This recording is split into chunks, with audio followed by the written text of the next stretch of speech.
So I signed up for OnlyFans today.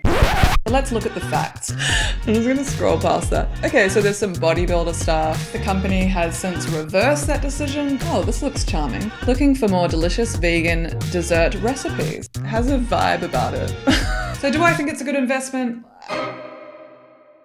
Hey guys, I'm Kylie, and I'm on a mission in this channel to equip everyday people with the knowledge and insights that professional investors have kept to themselves for years.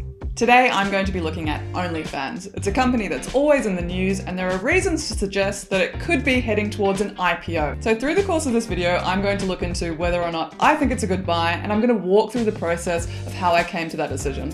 And yes, it does involve me signing up to OnlyFans, but only as a user, not as a creator, so don't get the wrong idea. Not that I have anything against it. Each to their own. Okay, let's get to it. So when I'm looking at an IPO, I'm looking at whether or not it's a good opportunity to get in early for what could be a really great long-term investment. And it's worth me saying now that I'm not a financial advisor, although I am working towards accreditation, but you shouldn't take anything in this video as financial advice. If in doubt, seek help from an expert who will take your personal circumstances into account. Just a little bit of context around the situation with OnlyFans.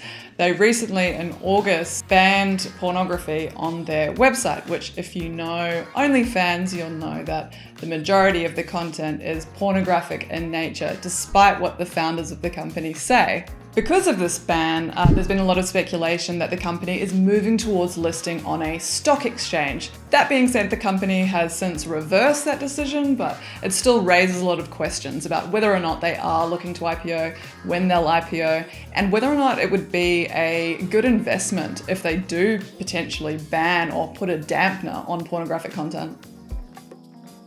When I'm looking at a company that's about to go public, I want to look at not only where it is right now, but also where it came from and where it's heading towards. Okay, so let's look at the facts. OnlyFans is a UK company. It's registered as Phoenix International Limited. All private companies in the UK file their financial information, their profit and loss statements to Companies House. According to the report on Companies House, they are cash generative and they have no debts. So this is a pretty good start.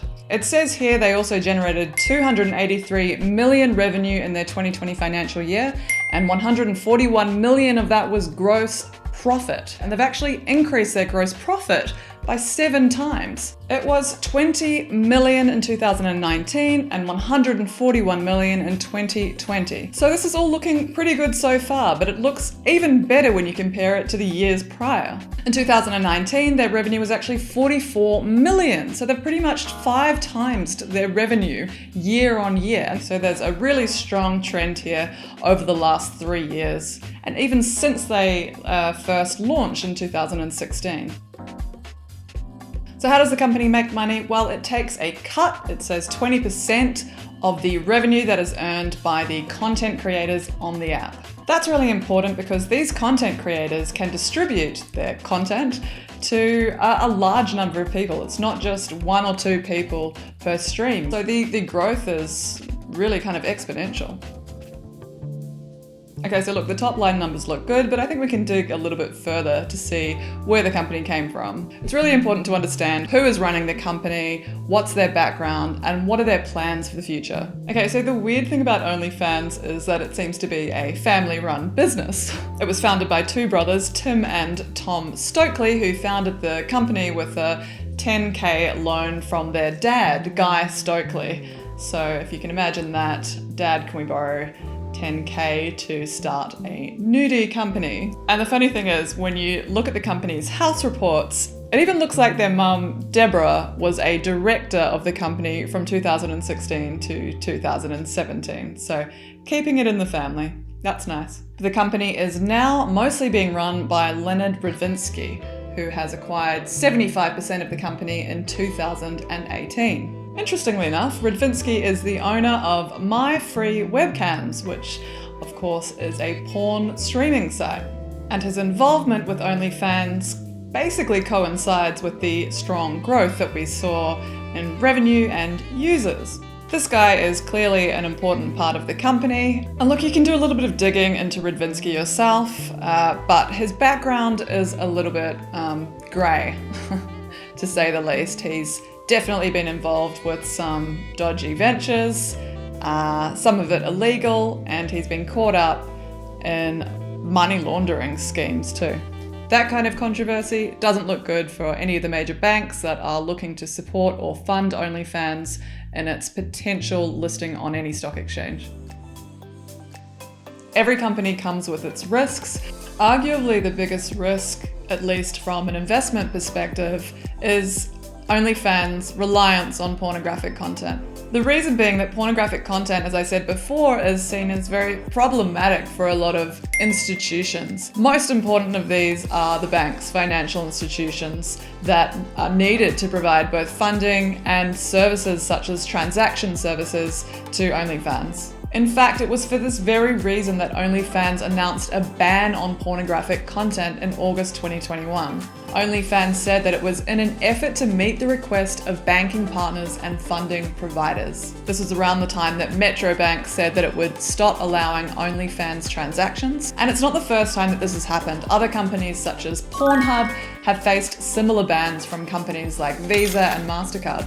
This is a real problem for a company that needs to make money through transactions. Now look, OnlyFans has found a way to reverse that decision, and we don't yet know whether or not they're going to be able to maintain that reversal and get that funding and that support that they need and rely on from financial institutions. And that raises a really important question.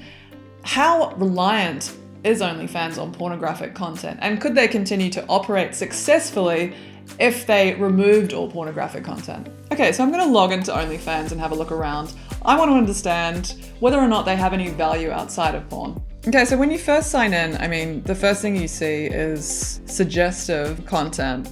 It's not explicit, but it's, I guess, sexy. Oh, this looks charming. Looking for more delicious vegan dessert recipes. How to train your dog to dance with you. Well, that seems wholesome. Okay, so there's some bodybuilder stuff. The thing is, I really like the idea of OnlyFans as a concept. Like, I'd love one place that I could go to, sign into a gym class or get a makeup tutorial or just have a chat with someone. I think it's a really good idea. It's interesting because you kind of get presented with this feed of content, like exactly like Twitter. It basically looks like Twitter, kind of like a cross between Instagram though, and TikTok maybe with the videos. But it's not necessarily all pornographic. I don't know whether it's because actually hidden behind these nice looking videos, it gets a lot more explicit once you sign up, or whether that's just what OnlyFans seems to be more famous for or more renowned for. Or because OnlyFans is just reflective of the internet in general, which is, 90% porn. So look, I've had a bit of a look around and it definitely seems to be on the more suggestive side of content. It seems to be marketed towards more males rather than females. But that being said, I still think there's a really strong place for it to grow if it focuses outside of adult content. So if OnlyFans is unable to distance itself from pornographic content because it just comes with the brand, well then there are a lot of issues that come with that, including regulatory issues and legalities. Regulation and legalities around pornographic content can be a really grey area, and it could certainly impact its ability to expand into other markets, since every country in the world has their own rules and regulations around what can and cannot be viewed and what can and cannot be purchased. There is also the very real risk of a line being crossed when it comes to illegal content. In 2021, the BBC published a pretty damning investigation which argued that OnlyFans was failing to prevent under 18s from appearing in content or selling their content on the platform.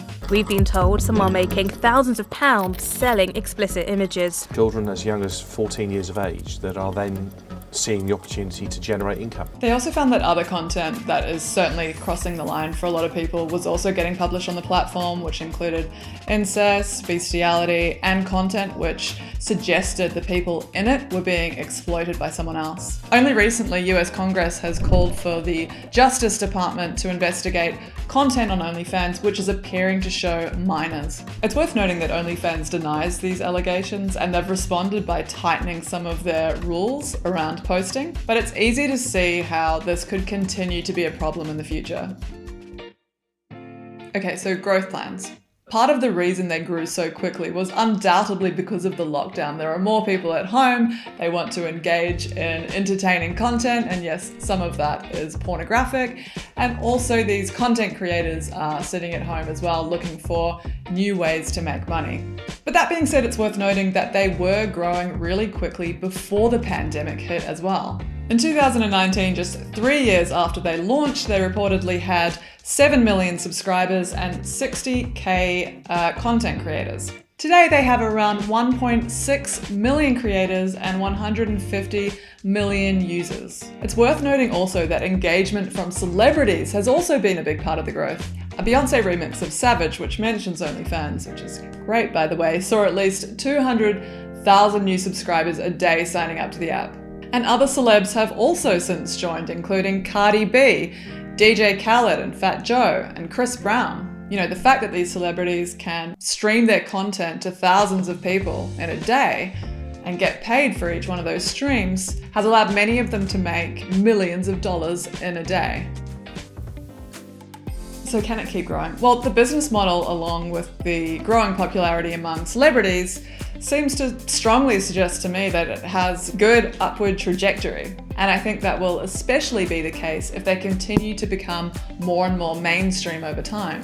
If more celebrities come on board and endorse non-pornographic content, which many of them are, we know that the company is pushing its OFTV app, which is pornography free, as that's a required feature of iOS and Google Play, which would be a pretty big play on TikTok. And looking at the papers, the company has a pretty small cost base. They only have 27 staff, and for a newly launched tech-based company, it's impressive that they're already making profit. So they've definitely got cash on hand to expand. So far, around 3/4 of revenue is coming from the United States, with the rest of it coming from around the world. They're also available in multiple countries around the world. So barring regulation in those companies, there is a lot of room to grow. Okay, so do I think OnlyFans is a good investment? Well, purely from a numbers perspective, the company looks pretty solid. It's clear that there's a lot of growing that they can do, and from a competitor perspective, I think OnlyFans is unique enough to stand out from the rest. The fact that celebrities are signing up should only continue to build momentum, and I'm expecting more celebrities to join the bandwagon. I think that could drive it to become more and more mainstream over time, especially if more of the non-pornographic content continues to be promoted. Like, imagine if Beyoncé opened an account. It would just be an absolute game changer.